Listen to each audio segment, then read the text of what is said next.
Hello everybody, it's been a little while since we've had a tarot chat on this channel, and a question came up recently all about a rather salacious topic, and I thought, ooh, how juicy, how fun. And I was originally going to just address this in the thread it came up in, but I thought, no, let's make a goddamn video about it. Let's actually get down to business and talk about something controversial. What do you do as a reader when your client is lying to you? Or what do you do when you find out you're reading for the liar? Now, this might seem kind of weird to talk about. You know, who would pay for a reading, right? Who would pay to get psychic information and then lie about the situation that they were trying to get the information about? You know, when it comes to tarot readings and astrology and psychic work and oracle work, this is one of those situations where you might do better to be fully honest or fully transparent about the situation that you're in and what's going on, right? It's going to get found out anyway. But sometimes people do lie.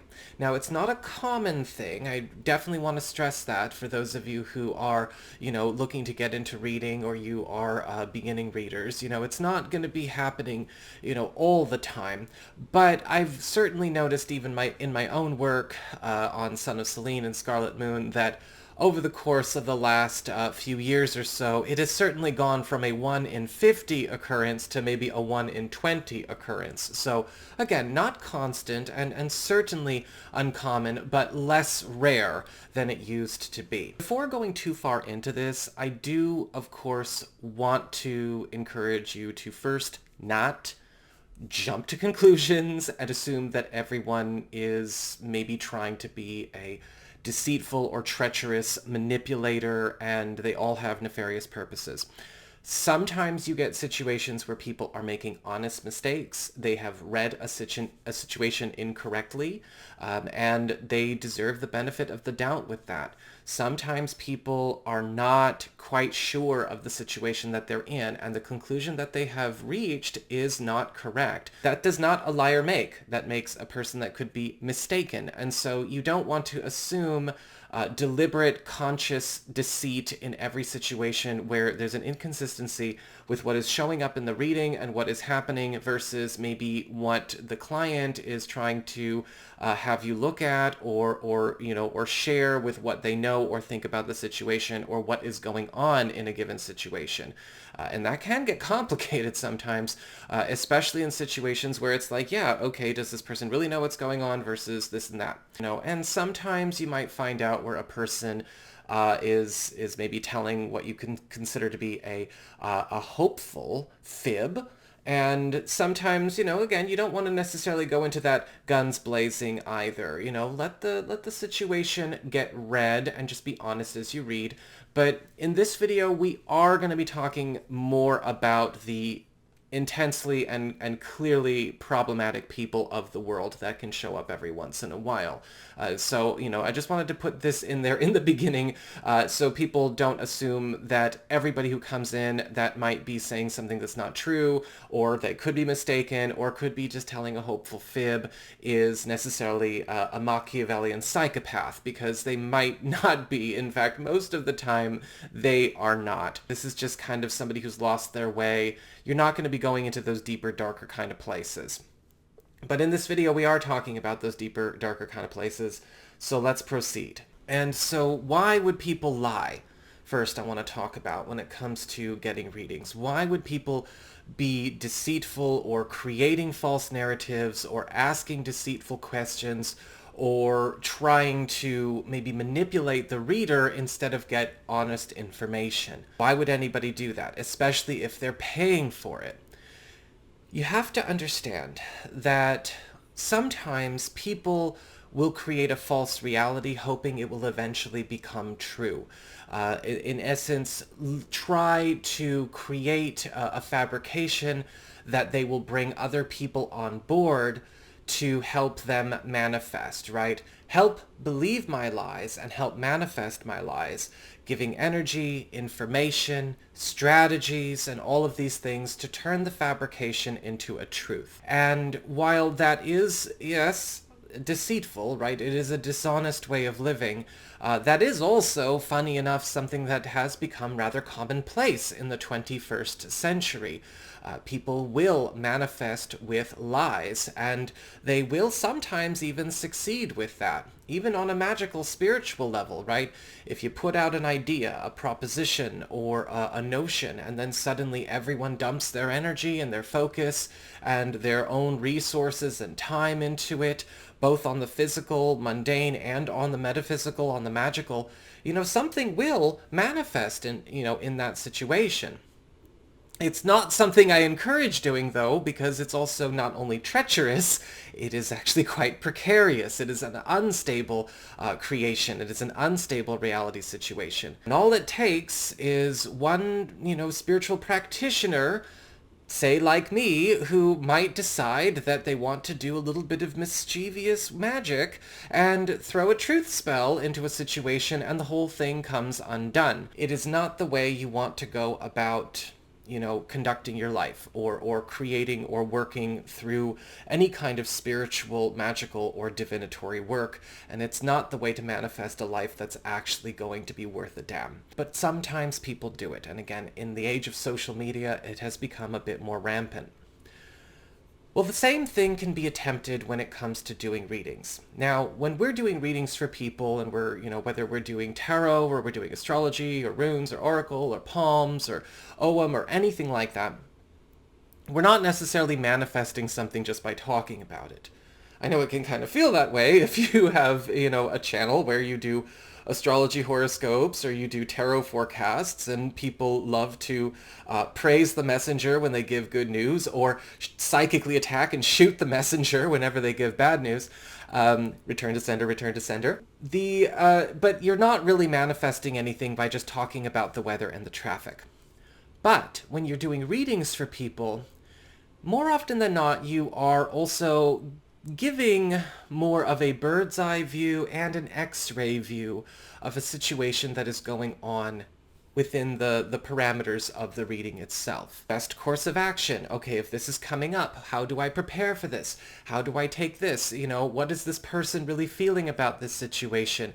What's going to get through in this situation? And those are all perfectly innocent, questions to ask, depending on the situation. Everyone does that every once in a while. We want to see so we know what comes up, so we can then take our free will and our agency and make sound decisions and be ready to take on the things we want and avoid the things we don't want. Across the board, that's what readings are all about, right? The weather with astrology and the traffic with the tarot in the case when I'm doing them. People often lie to readers, I've found, because I've had plenty of situations where people have lied to me, because they're trying to not only get the reader to make their lie come true or give them the tools or the means to make a lie real, they may also be trying to fortify a delusion or sharpen their own skills of deceit and manipulation by testing them out on the reader. Back in the early 2000s, there was a little show on HBO called The Sopranos. You may have heard of it. And it's very clear in many encounters with the Dr. Melfi character, the therapist, that Tony was actually sharpening his own antisocial personality disorder with her through the therapeutic process in order to better manipulate and control circumstances in the rest of his life outside of the office, whether it was, his dealings with the mob and his family, dealing with his wife, dealing with his kids, and so on and so forth. Just becoming all the more savvy when it comes to navigating the realm of human nature and his own manipulative tendencies. And that's putting it very, very lightly, just for the brevity of this video. Well, you might encounter people who do that. Now, you can't go out and say they all have ASPD. They probably don't. Some of them may have other things going on, but you're probably not a licensed therapist, and you're probably not a licensed psychologist or psychiatrist, so you can't be making diagnoses.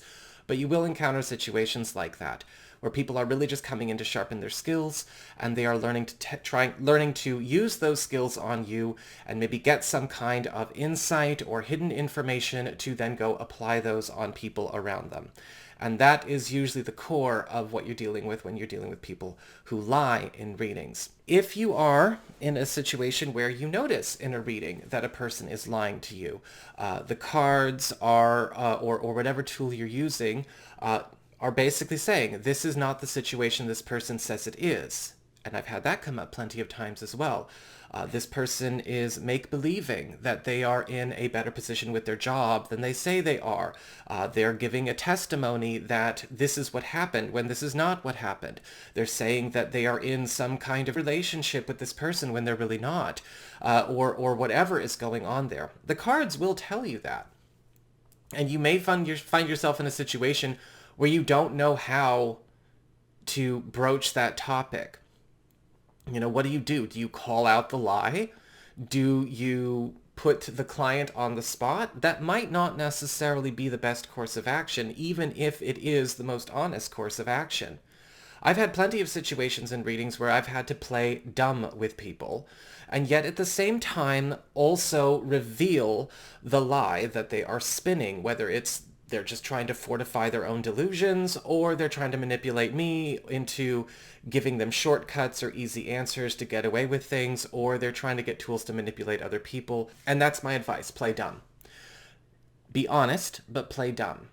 You know, you need to be able to call out what is really going on without necessarily calling out your client.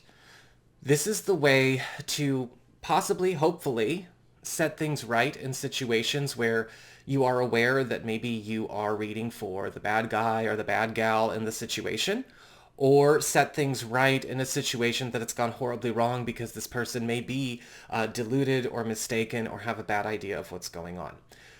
That is how you maintain your integrity and you stay honest in a reading. I've done readings for friends of mine where, you know, they're asking for advice on a difficult situation that's coming up. And I've had cards show up that say, look, I can tell you're hiding something. I can tell that there's something that you did not bring to the table here. Or I can tell that there's something that you don't want me to know that could really mess this situation up. But instead of going, liar! I decide that I'm going to instead say, look, whatever the situation is over here, this situation that you're trying to pull focus from, or this is something that you're keeping under the table, or what you're keeping in your closet, or what you're trying to kind of minimize or maximize or whatever. This needs to be dealt with a different way, or else you're going to screw the whole thing up.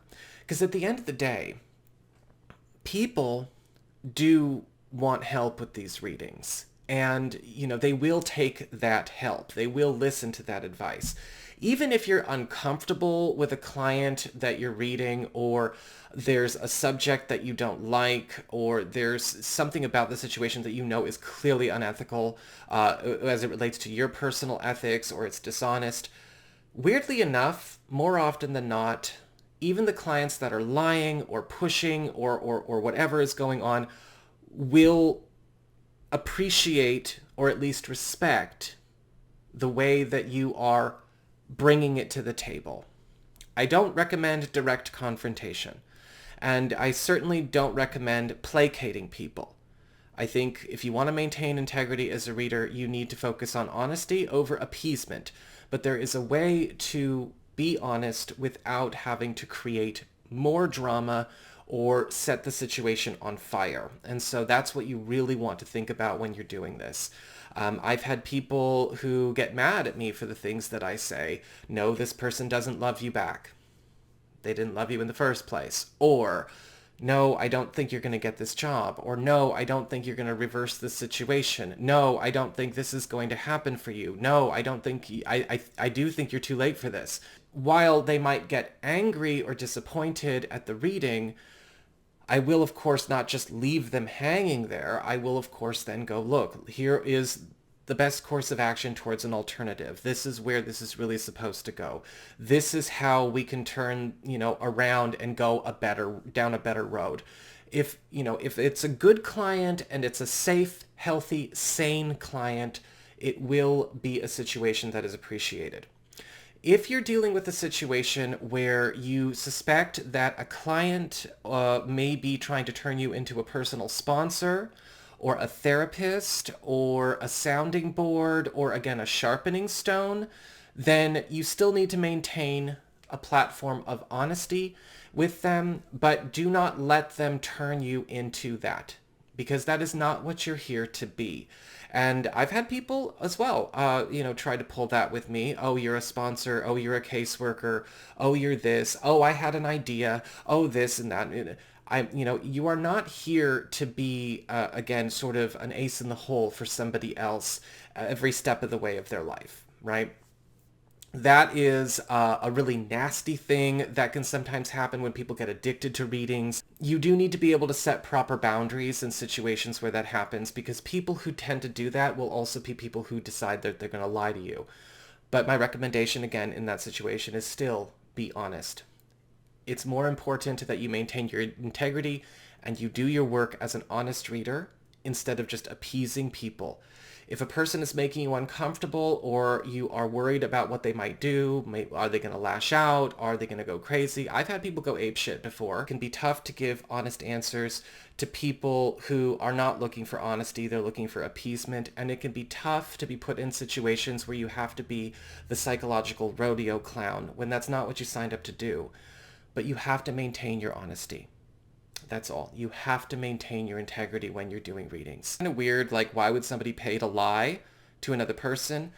But there are people out there, especially more so nowadays, that are not necessarily all that great. And some of them are just vampiric, they're just vampiric and looking for fortification, looking for sustenance. And you've got to be careful with those too, they will pay for energy if they think they can get a good hunk of energy from an oracle that has a quality of energy that's not like normal people that they might be going and feeding on, at the mall or the grocery store. That's just how it goes sometimes. You got to be ready to protect yourself, but always, again, stay in your honesty and in your integrity, and always reserve the right to block and refuse service to anyone, especially when it comes to situations where you realize that maybe you're getting roped into something that you don't belong in, or you are attracting or fortifying attention that is very bad for you and probably bad for the person doing it too. You are not responsible for healing and making everybody better. You are here to be an oracle, to tell the truth, and to illuminate the truth and give guidance when it comes to the truth itself. That is what you are here to do. And anything else beyond that is a personal choice. But when you're dealing with liars, you don't want to make them, you do not want to let them make that choice for you.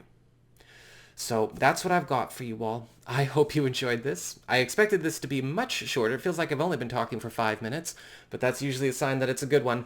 So I'm going to format this and get this up as quickly as possible. You all take care. And if you have any horror stories of your own, or maybe even some questions you'd like me to maybe expand upon this in another conversation, I'd be happy to do so. But that's going to require some comments, some feedback, and engagement from you. So I look forward to it. You all take care, and I'll see you all again soon.